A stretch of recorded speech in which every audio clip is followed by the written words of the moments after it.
Assalamu alaikum, my dear students. Welcome back in our YouTube channel. And today I am going to teach you the basics of biology.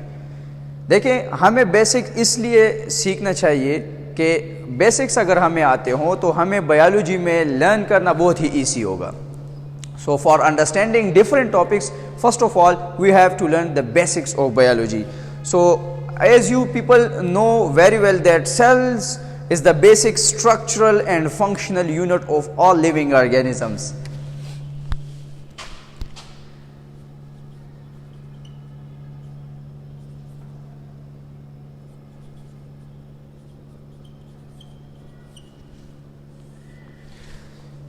अगर हम cell की बात करते हैं तो all organisms are made up of cell.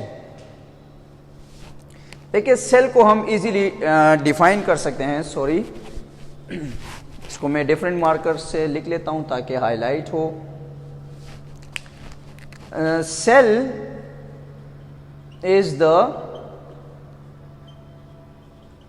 Basic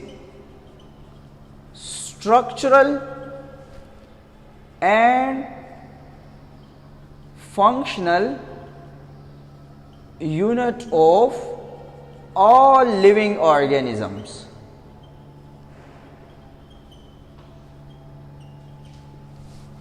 ये बात हमें क्लियर होनी चाहिए कि जितने भी इंटायर वर्ल्ड में लिविंग ऑर्गेनिजम्स हैं तो सब के सब सेल से ही बने हैं. अभी अगर हम बात करते हैं तो there are two types of cells. Number one, eukaryotic cell, and the second one is prokaryotic cell. What is eukaryotic cell and what is prokaryotic cell? So let me, there are two types of cell. Type of cell. So there are two type of cell. Number one, prokaryotic cell, and the second one is eukaryotic cell. अच्छा, देखें इस term को अगर हम देखते हैं prokaryotic, सो ये term to word से निकला है. देखें, pro which mean before and karyotic, या हम कहते हैं कैरियन. कैरियन का मतलब है nucleus. so those cell which for example do not have proper nucleus or membrane bounded nucleus and other cytoplasmic organelles, so we call it prokaryotic cell. Like for example यहां पे देखें, अगर if we draw a general cell तो हमें ये पता है कि सेल के थ्री मेन जो है पार्ट्स हैं. This is called cell membrane, this area is called cytoplasm, and फिर हम न्यूक्लियस ड्रॉ करते हैं जनरल सेल में. लेकिन अगर यहां पे हम प्रोकैरियोटिक सेल की बात करते हैं तो इस प्रोकैरियोटिक सेल में प्रॉपर न्यूक्लियस हमारे पास मेम्ब्रेन बाउंडेड नहीं होता. तो इसको मैं यहां से मिटा देता हूं बिकॉज ये हमारे पास प्रोकैरियोटिक सेल है, और प्रोकैरियोटिक सेल में हमारे पास proper nucleus, membrane bounded nucleus and other cytoplasmic organelles, जिस तरह हमारे पास mitochondria, Golgi bodies, endoplasmic reticulum है, तो ये प्रॉपरली जो है इसमें कंप्लीटली प्रेजेंट भी नहीं होते और मेम्ब्रेन बाउंडेड भी नहीं होते. तो such type of cell is known as prokaryotic cell. अगर इसकी मैं मिसाल आपको दूं, फॉर एग्जांपल हम कहते हैं एग्जांपल, तो बेस्ट नॉन एग्जांपल है बैक्टीरिया.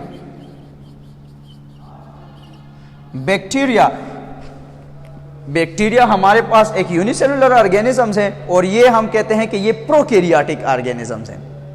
अच्छा, नेक्स्ट दूसरी तरफ we are going toward the second one, eukaryotic cell. तो U, the word U mean U mean true and karyon mean nucleus. यानी यहां पे हम इसको ऐसे डिफाइन कर सकते हैं कि the type of cell which have true nucleus and membrane bounded organelles is known as eukaryotic cell. Like for example, अगर मैं एक जनरल सेल ड्रॉ करूं तो इस सेल में same is case here. This is called cell membrane. This area is known as cytoplasm. And here I would like to draw nucleus with a different color. इससे हम ये easily जान सकते हैं कि पहचान सकते हैं कि ये हमारे पास यूकैरियोटिक सेल है. यानी देखिए, इस यूकैरियोटिक सेल में जो न्यूक्लियस है, ट्रू न्यूक्लियस यहाँ पे प्रेजेंट है. Because eu mean true and karyon mean nucleus. तो यहाँ इस सेल में अगर हम बात करते हैं तो यहाँ पे ट्रू न्यूक्लियस प्रेजेंट है. तो such type of cell is known as eukaryotic cell. This is nucleus. So the type of cell which have true nucleus and membrane bounded organelles and nucleus is also surrounded by a membrane is known as eukaryotic cell.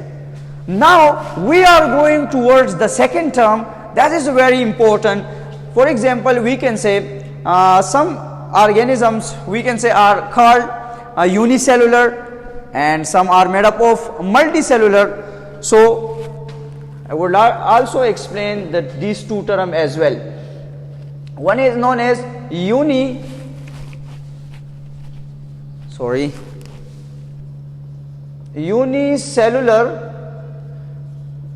organism.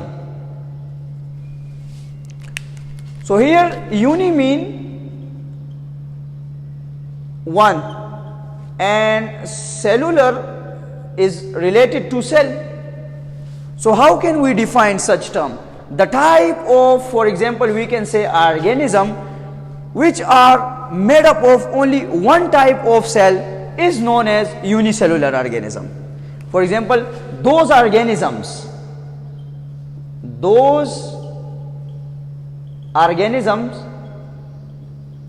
which is made up of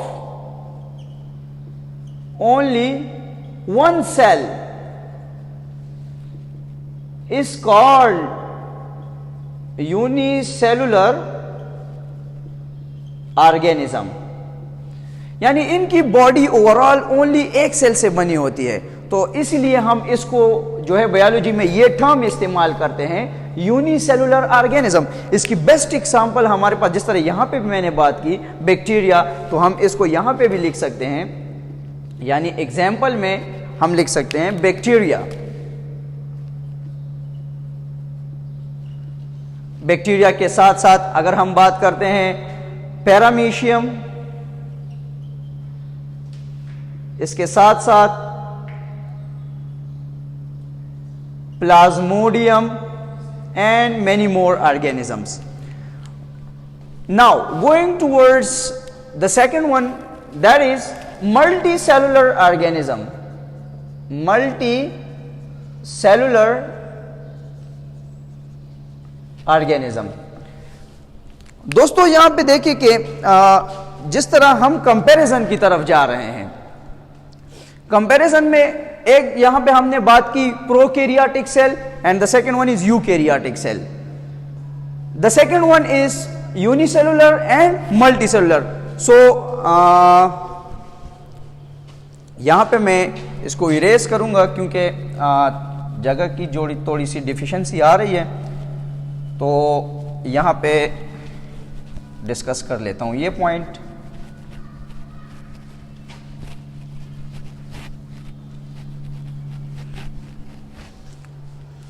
अच्छा, multicellular organism. Multicellular organism, देखिए multi mean many. Multi is related to many. it means more than one. And organism, so here it means that those organisms which are made up of more than one cell is known as multicellular organism. Those organisms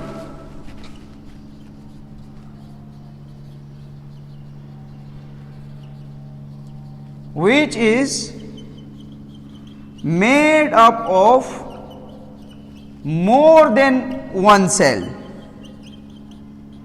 is called multicellular organism. अच्छा, यहां इसके साथ साथ ये जो है basic कुछ terms हैं, एक और टर्म जो है डिफरेंस हम इसकी क्लियर करेंगे. एक हमारे पास है ऑटोट्रॉफिक ऑर्गेनिज्म, एक हमारे पास है हेट्रोट्रॉफिक ऑर्गेनिज्म. देखिए, autotrophic and heterotrophic organism. Autotrophic organism and secondly है हेट्रोट्रॉफिक ऑर्गेनिज्म. देखिए, ऑटो सेल्फ को कहते हैं, यानी those organisms which can prepare their own food. यानी हम कहते हैं कि वो ऑर्गेनिजम्स जो कि हमारे पास खुद ही अपना खुराक तैयार कर सकते हैं, उसको हम कहते हैं ऑटोट्रॉफिक ऑर्गेनिजम्स. लाइक अगर हम बात करते हैं जितने भी हमारे पास प्लांट्स हैं, तो लोअर ऑर्गेनिज्म भी हमारे ऐसे बैक्टीरियाज भी प्रेजेंट है कि जो हमारे पास फोटोसिंथेसिस का वो प्रोसेस जो है वो कंटिन्यू कर सकते हैं, यानी फोटोसिंथेटिक बैक्टीरिया हैं. एल्गी अगर हम बात करें तो वो भी फोटोसिंथेटिक ऑर्गेनिजम्स हैं. इसके साथ साथ जितने भी प्लांट्स हैं, तो plants are also autotrophic organism. The second one is heterotrophic organisms.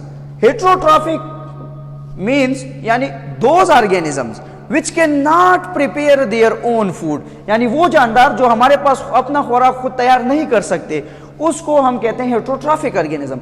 इसकी बेस्ट मिसाल हमारे पास एनिमल्स हैं. ठीक है, अगर हम एनिमल्स की बात करें, लाइक फॉर एग्जांपल मैं आपके सामने खड़ा हूं, तो अगर हम ह्यूमन की बात करते हैं तो हम अपना खुराक तैयार नहीं कर सकते. इसकी बहुत सारी रीजंस है. एक तो हमारे बॉडी में क्लोरोफिल नहीं है, हम डायरेक्ट सनलाइट एनर्जी यूज नहीं कर सकते. प्लांट्स में ये एबिलिटी प्रेजेंट है, they capture the sunlight and this sunlight energy is converted into chemical energy, for example glucose. तो इंशाल्लाह आने वाले तमाम वीडियो में हम इंशाल्लाह डिटेल से बात करेंगे टॉपिक्स को. लाइक इसमें बेसिक्स डिफरेंट चैप्टर्स हैं, वो हम स्टार्ट लेंगे. सो इंशाल्लाह stay with us and subscribe our channels and like and do not forget to press the bell icon. Thank you.